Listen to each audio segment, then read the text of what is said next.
Nama saya Ilma Nafia, saya berasal dari Pendidikan Matematika Universitas Negeri Yogyakarta.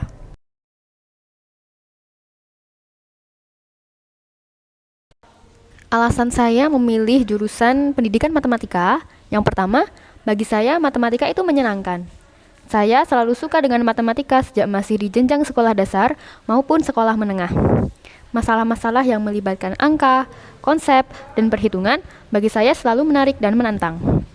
Yang kedua, saya ingin memahami perspektif dari anak-anak, khususnya yang masih menempuh pendidikan di jenjang sekolah dasar maupun menengah, yang selalu memandang matematika sebagai pelajaran yang sulit dan menakutkan. Apa saja sih alasan mereka sehingga saat hanya mendengar matematika saja, mereka sudah tidak bersemangat? Selain itu, saya juga ingin mencari solusi dari permasalahan-permasalahan anak-anak dalam memahami matematika di sekolah, termasuk yang berkaitan dengan motivasi belajar mereka dalam pembelajaran matematika di kelas.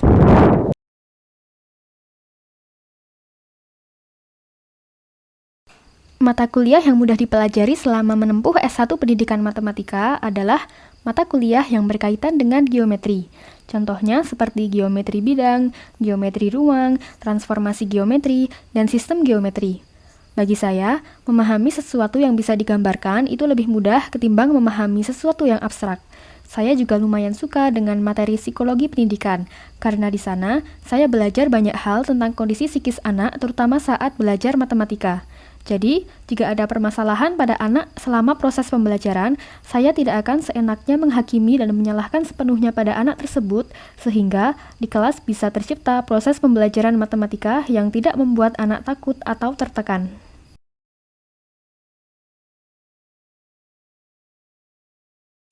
Untuk mata kuliah yang sulit dipelajari, bagi saya adalah sesuatu yang abstrak seperti kalkulus dan matematika diskrit.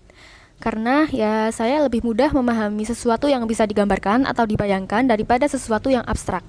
Tapi ini mungkin tidak berlaku bagi orang lain ya, karena referensi dan kemampuan setiap orang itu pasti berbeda-beda.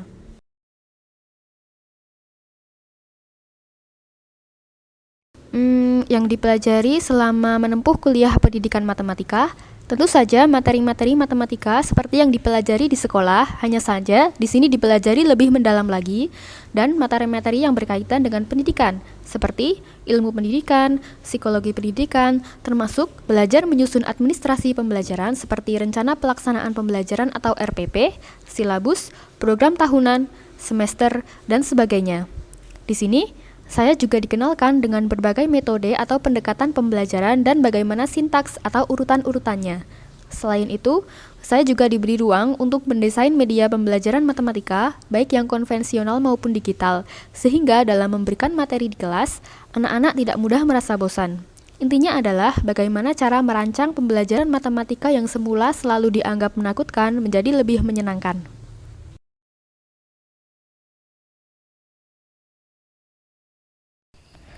Kalau membicarakan soal prospek kerja, yang jelas, lulusan pendidikan matematika bisa menjadi guru matematika di sekolah menengah pertama, sekolah menengah atas, atau sekolah menengah kejuruan.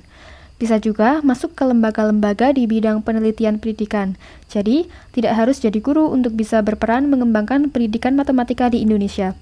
Opsi lain, bisa juga bekerja di bidang-bidang yang berkaitan dengan matematika seperti penelitian, hal-hal yang berhubungan dengan data, statistika, dan lain-lain.